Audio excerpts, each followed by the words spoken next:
Hello students. तो ये progression and series का नेक्स्ट लेक्चर है। अभी तक हम लोग देख लिए हैं जनरल टर्म ऑफ एपी क्या होता है and sum of N term of AP क्या होता है। ठीक है, तो यहाँ पे काफ़ी इम्पोर्टेंट एक नोट देखेंगे। देखो, नोट को लिखने से पहले थोड़ा समझ लेते हैं। जैसे अगर हम बोले टी एन मतलब nth टर्म ऑफ एपी, तो क्या बोलते हो? A plus N minus one into D बोलते हो ना। तो यहाँ पे टी एन ये मान लो जनरल टर्म है। ठीक है, A plus N minus one into D आ गया। इसको लिख सकते हो A plus N into D minus D, या इसको ऐसे लिख सकते हो एन इंटू डी अब प्लस ये ए अब माइनस डी को एक साथ कर दिए। अब ये देखो क्या है, ये जनरल टर्म है। जनरल टर्म मतलब एन के जगह पे कुछ भी रखो तो वो उतना वाला टर्म आ जाएगा। मतलब एन के जगह पे टेन रखो तो इधर भी एन के जगह पे टेन रख दो तो ये 10th टर्म आ जाएगा। ठीक है, मतलब जो भी टर्म निकालना हो उसके लिए एन के जगह पे पुट करना होगा। बाकी D and A minus D ये तो कांस्टेंट रहेगा। तो यहाँ पे एन का जो इनटू वाला है ये कांस्टेंट क्वांटिटी है और ये भी एक कांस्टेंट क्वांटिटी है। ठीक है, और वैरी कौन सा कर रहा, तो ये एन वैरी कर रहा है। ठीक है, तो यहाँ पे डी जो कांस्टेंट क्वांटिटी है उसको एक अच्छा सा वैल्यू मान लो ए, मान लो capital A, and A minus D जो है इसको मान लो बी। तो इस तरीके से टी एन क्या लिखाएगा, इस तरीके से टी एन लिखाएगा ए एन अब प्लस बी। ध्यान से देखना, टी एन लिखा गया ए, इसको डी को ए माने हैं और एन तो है ही रहेगा, अब प्लस इसको माने हैं बी। तो टी एन हो गया एनथ टर्म ऑफ एपी क्या, ए एन प्लस बी। अब ध्यान देना, ए एन प्लस बी याद करो, ए एक्स प्लस बी को बोलते हैं linear in x, linear expression in x. इसको क्या बोलते हैं, लीनियर एक्सप्रेशन इन एक्स। तो ए एन प्लस बी, ए और बी कांस्टेंट है, क्या बोलेंगे इसको, इसको बोलेंगे लीनियर एक्सप्रेशन इन एन। ठीक है, एन है ये एन, तो इसको बोलेंगे लीनियर एक्सप्रेशन इन एन। मतलब कि जनरल टर्म ऑफ एपी जो होगा वो एन में लीनियर एक्सप्रेशन होगा हमेशा। ठीक है, याद रखना, हमेशा जनरल टर्म ऑफ एपी क्या होगा, तो लीनियर एक्सप्रेशन इन एन होगा। इसी बात को यहाँ पे मैं लिख दे रहा हूँ। क्या बोलेंगे कि general term T n generally बोलते हैं of AP, general term of AP is always a linear expression in n। ठीक है, जैसे यहाँ पे क्या आया ए एन प्लस बी, इसको क्या बोलेंगे, लीनियर एक्सप्रेशन इन एन, हमेशा लीनियर एक्सप्रेशन इन एन होगा। ठीक है, और इसका उल्टा भी पॉसिबल है। मतलब कि किसी भी सीक्वेंस का general term A N plus B आता है तो बोलेंगे कि वो एपी का जनरल टर्म है। ठीक है, या इसका उल्टा भी ट्रू है। हम लोग यहाँ पे लिख सकते हैं, क्या लिख सकते हैं कि if the general term of A sequence नाम नहीं है, ऐसे ही सीक्वेंस लिखा है। If the general term A sequence is linear expression in N. ठीक है, अगर ये general term of sequence linear expression है एन में तो बोलेंगे that this is the general term of AP. ठीक है, देखो एपी का जनरल टर्म लीनियर में आएगा, या किसी भी सीक्वेंस का जनरल टर्म लीनियर है तो बोलेंगे वो एपी का जनरल टर्म होगा। ठीक है, चलो एक चीज और यहाँ पे देखना है। यहाँ पे हम लोग देख रहे हैं कि डी किसको माने हैं, डी को हम माने हैं ए। ठीक है, डी को माने हैं ए। तो यहाँ पे डी एक्चुअली में क्या था, तो डी था कॉमन डिफरेंस। कॉमन डिफरेंस को ए मान लिए, ए जो कि यहाँ है। ठीक है, तो ए यहाँ पे होगा कॉमन डिफरेंस ऑफ एपी। इस एपी का कॉमन डिफरेंस होगा ए मतलब कोफिशिएंट ऑफ एन। ठीक है, एंड यहाँ पे लिख देंगे also here coefficient of n will be the common difference of AP. ठीक है, कॉमन डिफरेंस होगा। जैसे देखो अगर बोला जाए कि टी एन इक्वल टू है मान लो 3n+5, तो बोलेंगे ये एपी का जनरल टर्म है, ठीक है, ये जनरल टर्म ऑफ एपी है, जनरल टर्म ऑफ एपी है, बिना कुछ चेक किए हम लोग बोल देंगे, ठीक है। बोलेगा कि टी एन इक्वल टू इतना है तो चेक करो कि ये एपी होगा, तो बोल देंगे कि ये बिना चेक किए हम लोग बोल देंगे कि ये एपी होगा, ठीक है। और इसका कॉमन डिफरेंस क्या होगा इस एपी का, तो एन का कोफिशिएंट यानी कि कितना 3, कॉमन डिफरेंस इस एपी का हो जाएगा 3, ठीक है। तो सीधे टी एन गिवन हो तो हम लोग बोल देंगे जनरल टर्म ऑफ एपी या कॉमन डिफरेंस 3, ठीक है। या मान लो कि टी एन इक्वल टू दिया हो कुछ भी 3n² + 2n+1, ठीक है। तो देखो ये लीनियर एक्सप्रेशन नहीं है एन में, तो बोलेंगे ये एपी का जनरल टर्म नहीं होगा, बिना हम लोग कुछ लिखे समझे बोल देंगे not general term of AP. बोलेगा कि चेक करो टी एन इक्वल टू किसी सीक्वेंस का nth टर्म ये है, तो चेक करो ये एपी में है या नहीं है, तो बिना चेक किए हुए अगर ऑब्जेक्टिव क्वेश्चन होगा तो हम लोग टिक कर लेंगे, ठीक है। Not general term of AP ये आ गया, मतलब कुछ भी आया है, लीनियर को छोड़कर कुछ भी आया है। ऐसे मान लो आता है टी एन इक्वल टू आता है 3/n+2n, ठीक है, तो ये भी लीनियर नहीं है एन में, तो ये भी क्या बोलेंगे not general term of AP, ठीक है। हमेशा एपी का जनरल टर्म जो आएगा वो इस फॉर्म में आएगा, ठीक है, और एन का कोफिशिएंट जो होगा वो उस एपी का कॉमन डिफरेंस हो जाएगा, ठीक है। तो इस बात को याद रखना। अच्छा चेक भी कर सकते हो, ये टी एन है, ठीक है, टी एन इक्वल टू इतना है, तो ये एपी है कि नहीं चेक कर सकते हो। कैसे, तो टी वन निकालो, टी वन क्या होगा, तो 1 पुट करो, तो 1 पुट करोगे तो हो जाएगा 5 + 3 8, टी टू 2 पुट करो तो 6 + 5 ये हो जाएगा 11, टी थ्री निकालो कितना होगा 9 + 5 14, ठीक है, डॉट डॉट ऐसे ही। तो ये क्या हो गया, सीक्वेंस हो गया 8 11 14 डॉट डॉट। तो देखो ये एपी है और कॉमन डिफरेंस के लिए इसमें से इसको सब्ट्रैक्ट करो, तो 11 - 8 3, 14 - 11 3, देखो ये एपी है और कॉमन डिफरेंस 3 है। ये चीज़ हम लोग बिना चेक किए हुए डायरेक्ट लिख दिए थे, ठीक है। चलो तो इस कंसेप्ट को याद रखना, ठीक है। अब नेक्स्ट नोट 2 दूसरा नोट है कि अगर हम लिखे, पहले समझ लो, sum of n term of AP लिखे तो क्या होगा n/2 2a + n-1 × d, ठीक है।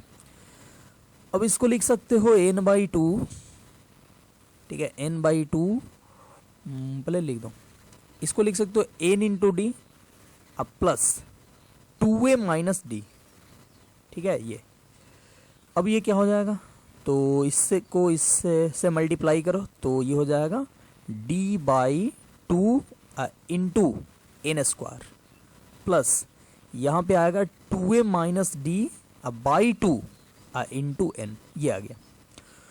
तो देखो यहाँ पे भी ये हम निकाले हैं एसएन निकाले हैं, मतलब अगर S20 एसएन मतलब sum of n term of AP, तो n के जगह पे 20 पुट कर दे तो आएगा सम ऑफ 20 टर्म ऑफ एपी। तो सम ऑफ 20 टर्म निकालने के लिए इधर भी n के जगह पे 20 पुट करना होगा, ठीक है। इधर n के जगह पे 20 पुट कर देंगे तो आ जाएगा सम ऑफ 20 टर्म ऑफ एपी। अब देखो इधर n के जगह पे डिफरेंट क्वांटिटी पुट करने से अलग अलग टर्म का सम आएगा, लेकिन ये और ये तो सेम ही रहेगा। तो जैसे वहाँ पे कांस्टेंट क्वांटिटी माने थे, यहाँ भी d/2 को यहाँ पे मान लेंगे क्या, तो यहाँ पे कैपिटल A, और यहाँ पे 2a - d/2 को मान लेंगे कैपिटल B, ठीक है। तो ये क्या आ जाएगा एसएन, तो एसएन आ गया an² + bn। ध्यान से देखो ये जो है एक क्वाड्रेटिक एक्सप्रेशन है एन में विथ कांस्टेंट क्वांटिटी 0, इसका कांस्टेंट क्वांटिटी नहीं है। तो जैसे एपी का nth टर्म जो था वो क्या था, तो लीनियर एक्सप्रेशन था एन में, और यहाँ पे sum of n term of AP जो होगा वो क्वाड्रेटिक एक्सप्रेशन इन एन होगा, लेकिन यहाँ पे क्वाड्रेटिक जो होगा उसका कांस्टेंट टर्म नहीं होगा यानी 0 होगा, ठीक है। तो किसी भी एपी का सम ऑफ n टर्म यही होगा। तो हम लोग लिख सकते हैं sum of n terms of of AP is always in the form of a quadratic expression in n with constant term zero, ठीक है, विथ कांस्टेंट टर्म ज़ीरो। मतलब कि कौन सा फॉर्म में रहेगा, तो A N square plus B N के फॉर्म में रहेगा। Sum of N term of A P is always in the form of quadratic expression in N with constant term zero, यानी ऐसा फॉर्म बनेगा। किसी भी ए पी का N term का सम लें तो ये बनेगा। अब इसका कन्वर्स भी ट्रू है क्या, तो किसी भी सीक्वेंस के एन टर्म का सम ये गिवन हो, अब पूछे कि बताओ वो किसका, कौन से सीक्वेंस का एन टर्म का सम है, तो बोलेंगे कि वो अर्थमेटिक प्रोग्रेशन के एन टर्म का सम है, ठीक है। तो हम लोग यहाँ पे पूरा ना लिख के हम लोग लिख देते हैं it's converse is also true, ठीक है। इसका कन्वर्स क्या होगा, ट्रू होगा। मतलब कि एन टर्म का सम इस फॉर्म में रहे तो बोलेंगे कि वो एपी का एन टर्म का सम है, ठीक है।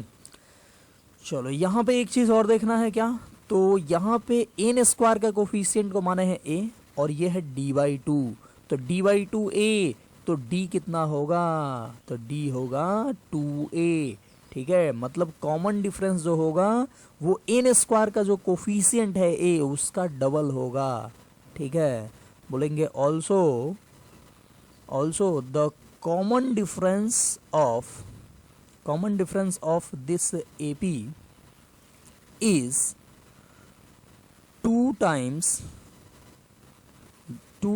The coefficient of N square, ठीक है। एन स्क्वायर के कोफिशिएंट का 2 टाइम्स होगा, डबल होगा, ठीक है, उसका कॉमन डिफरेंस।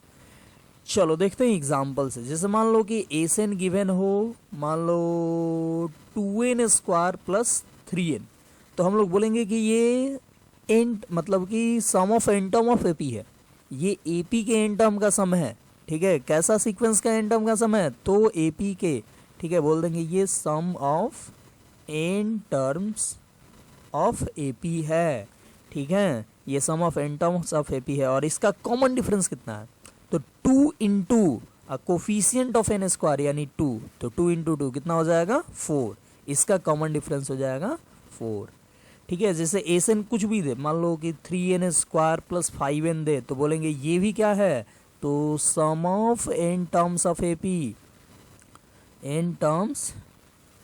एपी है और इसका भी कॉमन डिफरेंस कितना है, तो 2 इंटू और एन स्क्वायर का कोफिशिएंट यानी 3, तो ये हो गया 6, ठीक है। तो इस एपी, ये एपी के एन टर्म का सम है और इसका कॉमन डिफरेंस क्या है, तो सीधे एन स्क्वायर का कोफिशिएंट देखेंगे और उसमें 2 से मल्टीप्लाई कर देंगे तो वो हो जाएगा, ठीक है। जैसे एपी, जैसे एस एन दे दीजिए कुछ भी, मान लो 5n cube plus 2n square plus 3n plus 1, ठीक है। बोलेंगे कि ये एपी के एन टर्म का सम है कि नहीं, तो बोलेंगे नहीं है, ठीक है। बाकी किसके एन टर्म का सम है ये पता नहीं, ये अब आगे देखेंगे, किसी भी सीक्वेंस का हो सकता है या नहीं भी हो सकता है, ठीक है।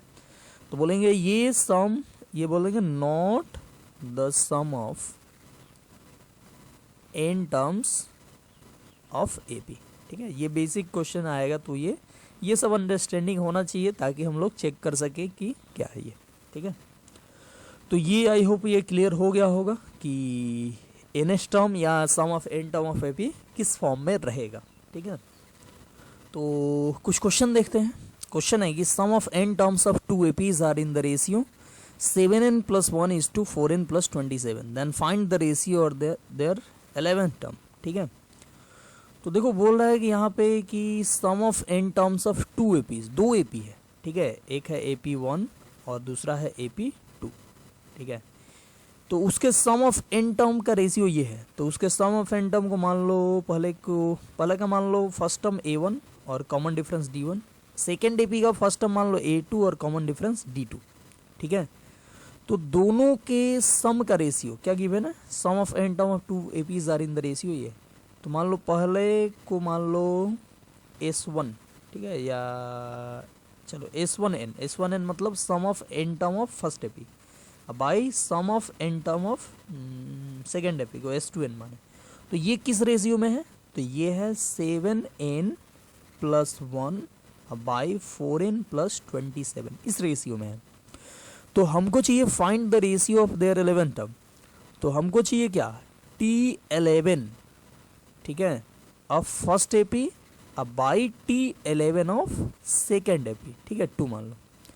तो T11 ऑफ फर्स्ट एपी, ये ज़रूरी नहीं है कि पहले 1 मतलब T1 11 करें या T2 11 करें, ठीक है, कुछ भी हम लोग कहीं भी ले सकते हैं। ये 1 2 लिखे पहचानने के लिए कि फर्स्ट एपी और सेकेंड एपी का T11 टर्म का रेशियो है। तो T11 ऑफ फर्स्ट एपी क्या होगा? तो फर्स्ट एपी का फर्स्ट टर्म है A1 और कॉमन डिफरेंस है D1। तो इसका 11 टर्म होगा A1 प्लस 10 D1। क्या होगा? A1 plus 10 D1 by second AP के 11 टर्म होगा A2 प्लस, होता है ना, A plus n minus 1 into d. तो n के जगह पे 11 रखे तो 11 माइनस 1 10 D2। ये हमको चाहिए, ये जो है वो हमको चाहिए T11 1 बाई T11 2, मतलब ये छोड़ दो, अब ये चाहिए A1 plus 10 D1 by A2 plus 10 D2, ठीक है। इस टाइप का क्वेश्चन, इस टाइप के क्वेश्चन जो बनाने का पैटर्न है वो पैटर्न ध्यान में रखना है, कैसे बनाएंगे। तो देखो यहाँ पे अब हमको गिवन है S1n मतलब sum of n term of first AP, ठीक है, क्या होगा?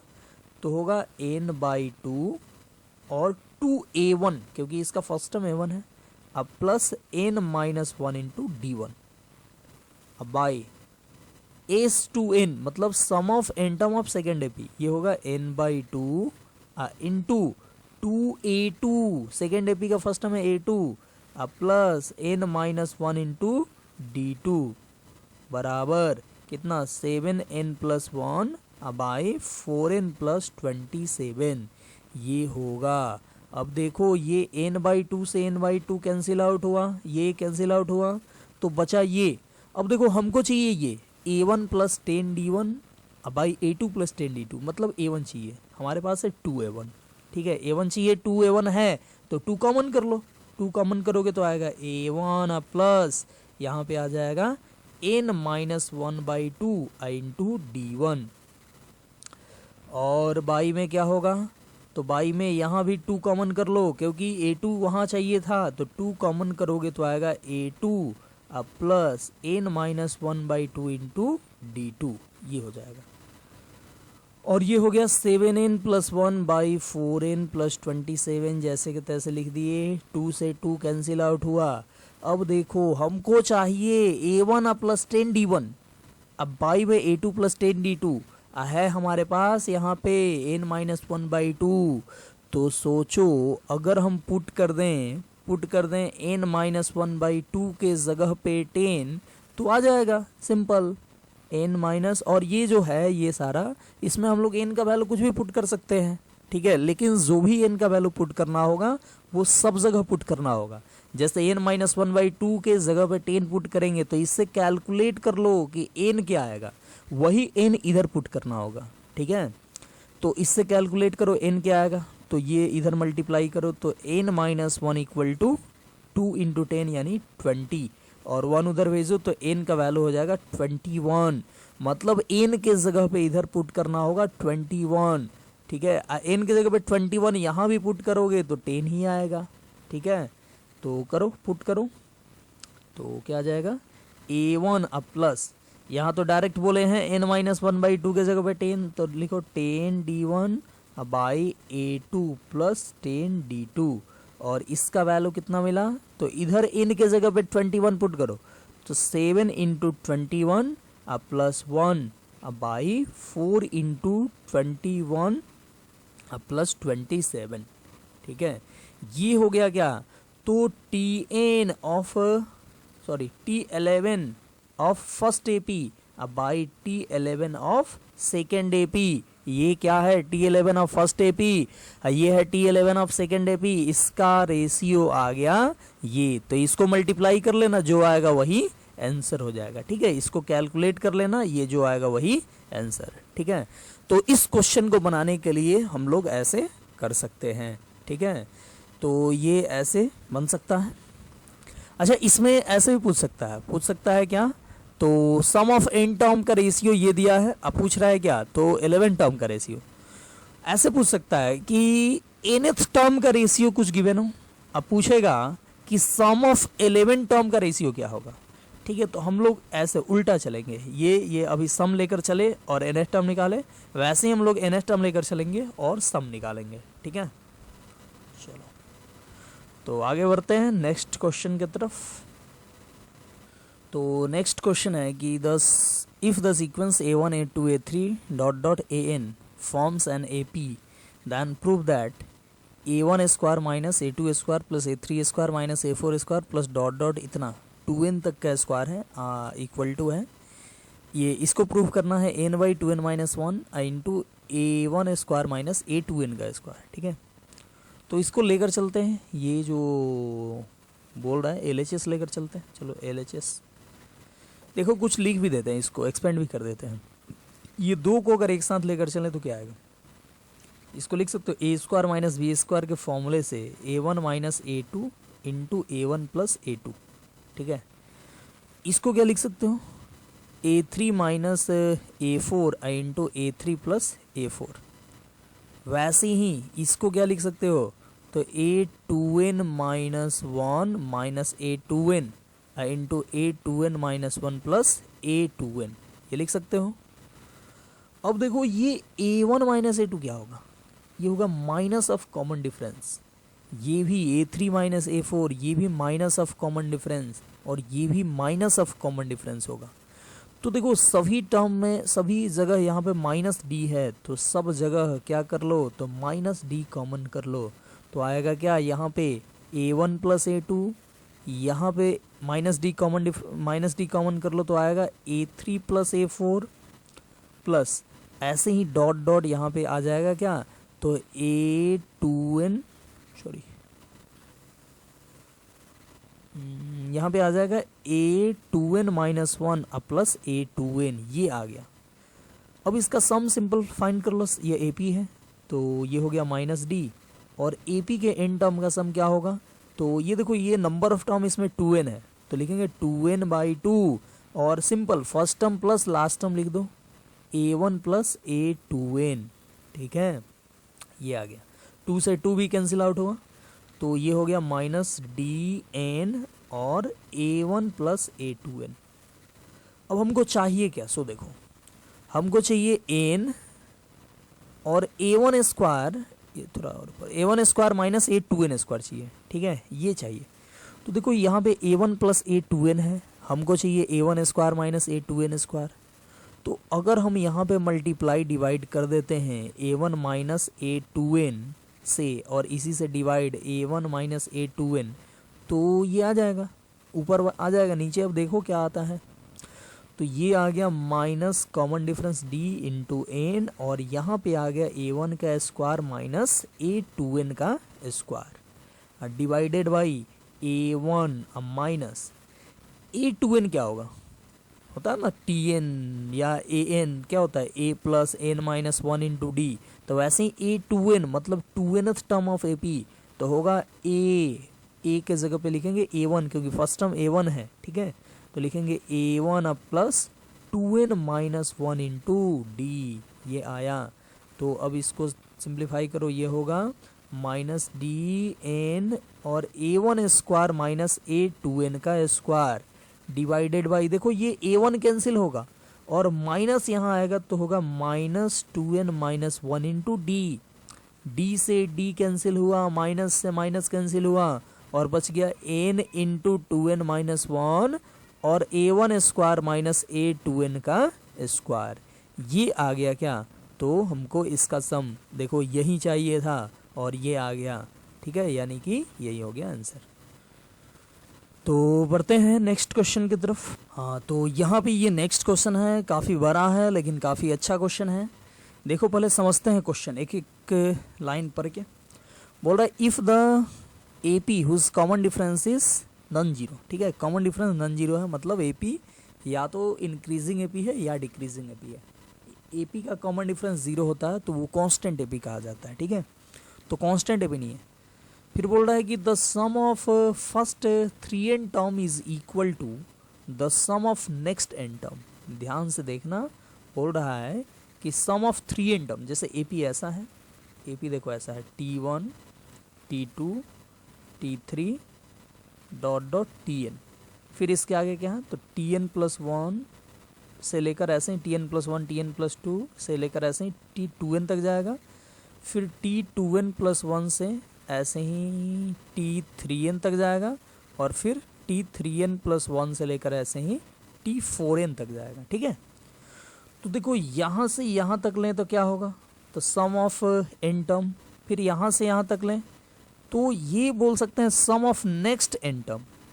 देखो नेक्स्ट n टर्म का मतलब क्या हुआ कि उससे आगे वाला, जैसे ये t1 से लेकर tn तक हो गया, फिर ये यहाँ से यहाँ तक, फिर n टर्म का सम, फिर 2n प्लस 1 से लेकर 3n तक n टर्म का सम, और फिर ये n टर्म का सम, ठीक है। तो यहाँ पे क्वेश्चन में क्या बोल रहा है कि the sum of first 3n term, मतलब यहाँ से सीधे 3n तक ये, ठीक है, मतलब S3n, द क्या बोल रहा है कि the sum of first 3n term is equal to sum of next n term. यहाँ तक, यहाँ से लेकर यहाँ तक का सम जो है वो इससे अगला नेक्स्ट n टर्म के सम के बराबर है। मतलब ये किसके बराबर है, तो इसके, इसको बोलते हैं एसएन नेक्स्ट। नेक्स्ट का मतलब समझ जाना, उसके अगला, मतलब यहाँ से यहाँ तक और उसके अगला ये, ठीक है। तो हमको क्या फाइंड करना है, बोल रहा है then find the ratio of the sum of first 2n term. मतलब हमको चाहिए फर्स्ट 2n टर्म, मतलब S2n यहाँ से लेकर यहाँ तक ये जो है, to the sum of next 2m term, और बाई में क्या चाहिए, यहाँ से लेकर यहाँ तक, मतलब S2n बाई S2n, यहाँ पे लिख देते हैं नेक्स्ट। नेक्स्ट मतलब इसी के अगला नेक्स्ट, ये हमको फाइंड करना है, ठीक है। तो इसका मतलब पहले समझो होता क्या है। S3n का मतलब हो गया T1 plus T2 plus dot dot T3n, ठीक है, पूरा एक ही साथ लिख दिए T3n। और अगला नेक्स्ट टर्म का मतलब क्या हुआ तो T3n plus 1, T3n plus 1 plus T3n plus 2 plus dot dot ऐसे ही कहाँ तक, तो T4n तक। ये गिवन है हमको, ठीक है, T1 से Tn तक का सम, और ये बराबर है किससे, तो अगले n टर्म के सम के, यानी Tn प्लस 1 से T3n प्लस 1 से T4n तक का सम, ठीक है। तो इसका लिखो, इसका क्या होगा सम, तो लिख दो 3n by 2, number of term है 3n, तो 3n बाई 2 और 2a, तो 2 इंटू इसका फर्स्ट टर्म a और plus 3n minus 1, 3n minus 1 into D, इसका common difference d equal to, अब देखो इसका टोटल नंबर ऑफ टर्म है n, तो n बाई 2 लिखेंगे, और यहाँ पे first term 3n plus 2, 3n plus 1 है, तो लिखेंगे 2a लिखते हैं ना, तो 2 अब 3n प्लस 1 लिखेंगे, 3n प्लस 1, अब प्लस इसका नंबर ऑफ टर्म n ही है, तो n माइनस 1 है, इसका कॉमन डिफरेंस तो d ही होगा, तो ये आ गया। अब देखो 2 से 2 काट सकते हो, n से n भी काट सकते हो, तो ये हो गया क्या, तो मल्टीप्लाई कर दो तो होगा 3 टू जा 6a, और प्लस 3 मल्टीप्लाई करो तो कितना होगा, 3 3 जा 9n माइनस 3 इंटू डी, और इधर तो ये बचा 2 टाइम्स T3n प्लस 1 क्या होगा, तो T3n प्लस 1 मतलब 3n प्लस 1 टर्म, यानी a plus 3n plus 1 minus 1 into d, ठीक है, ये हो गया। अब plus n minus 1 into d, तो ये हो गया 6a plus 9n minus 3 into d equal to, ये हो गया 2a, और प्लस ये देखो 1 से 1 तो कट गया, 3n d में 2 मल्टीप्लाई करेंगे तो 6n into D, 6n d अब plus n minus 1 into D. अब सभी a को एक साइड में लाओ तो 6a माइनस 2a हो जाएगा 4a, इक्वल टू डी वाले को उधर ले जाओ तो d कॉमन होगा, बचेगा, यहाँ पे d कॉमन कर लिए तो ये d वाला दोनों है, तो d कॉमन कर लिए तो 6n प्लस n माइनस 1, इसको उधर ले जाओ तो होगा माइनस 9n अब प्लस 3, ठीक है। तो ये हो गया किसका, तो 4a का वैल्यू, तो 4a इक्वल टू आ गया d और 6n प्लस n 7n अब माइनस 9n माइनस 2n आ गया, और -1 अब +3 ये हो गया +2 ये आ गया। तो 4a का वैल्यू इतना आया हमारे पास। 2 से खैर कैंसिल कर सकते हो, इसमें से 2 कॉमन करो तो हो जाएगा 2a इक्वल टू d और 2 इसमें से कैंसिल करो तो आ जाएगा -n+1। ठीक है, चलो तो ये हमको रिलेशन एक आया, इसी का यूज़ करके जो पूछ रहा है वो चीज़ निकालेंगे। ये चीज़ आया हमको। अब पूछ क्या रहा है, तो पूछ रहा है कि S2n/S2n नेक्स्ट, हमसे पूछ रहा है कि S2n बाई S2n नेक्स्ट, अगला 2n टर्म। ठीक है, नेक्स्ट तो S2n मतलब फर्स्ट 2n टर्म मतलब T1 plus T2 plus T3 plus dot dot ऐसे ही T2n तक, और डिवाइडेड बाई अब अगला 2n टर्म मतलब T2n plus 1 plus T2n plus 2 plus dot dot ऐसे ही अगला 2n टर्म मतलब 4n तक जाएगा। ये हमको चाहिए, ये चाहिए तो ये लिखो, ये कितना होगा, तो फर्स्ट 2n टर्म का सम तो 2n/2 और 2a plus 2n minus 1 into D by ये अब next 2n term, number of term तो 2n ही है तो 2n/2 इंटू 2a, अब a इसका ये हो जाएगा T2n प्लस 1। ठीक है, लो पहले हम निकाल ही देते हैं, T2n प्लस 1 इधर निकाल के रखते हैं। T2n प्लस 1 इक्वल टू क्या होगा, तो a प्लस 2nd। ठीक है, सिंपल है, 2n plus 1 minus 1 into d, तो 1 कट जाएगा, तो लिखते हैं ये डायरेक्ट a प्लस 2nd और plus 2n minus 1 into D, ये हमको चाहिए। तो देखो यहाँ से 2n/2 कट गया, बचा क्या, तो 2a प्लस इतना। अच्छा 2a का वैल्यू देखो हमारे पास है कितना, d इंटू पुट करो d इंटू -n+1 और प्लस यहाँ पे क्या है 2n माइनस 1 इंटू डी और डिवाइडेड बाई, फिर यहाँ पे देखो 2a के जगह पे है d इंटू -n+1 और यहाँ पे आएगा 4n इंटू डी और plus 2n minus 1 into d. ठीक है, ये आ गया। अब d ऊपर से कॉमन कर लो तो बचेगा -n+1 अब plus 2n minus 1 divided by d नीचे भी कॉमन कर लो तो होगा -n+1 प्लस 4n अब प्लस 2n माइनस 1, ये बच गया। तो 1 से 1 कैंसिल, d से d भी कैंसिल, और क्या 1 से 1 कैंसिल और बचेगा 2n माइनस n यानी कि n बाई यहाँ पे 4n plus 2n 6n minus n, ये आ गया 5n, तो n से n भी कैंसिल हो गया, आ गया आंसर 1/5। तो 1/5 हो जाएगा किसका वैल्यू, तो sum of 2n term by sum of next 2n term का वैल्यू। ठीक है, तो ये रहा ये क्वेश्चन। आई होप आपको ये समझ में आ चुका होगा, थोड़ा सा बड़ा था लेकिन काफ़ी अच्छा क्वेश्चन है। इसको अगर नहीं समझ में आया हो तो फिर से एक बार वीडियो को देख के समझ लेना, ठीक है, लेकिन इसको समझना ज़रूर। तो वीडियो को यहीं पे ख़त्म करते हैं, नेक्स्ट वीडियो में हम मिलते हैं, फिर इसके आगे पढ़ेंगे हम लोग। ठीक है।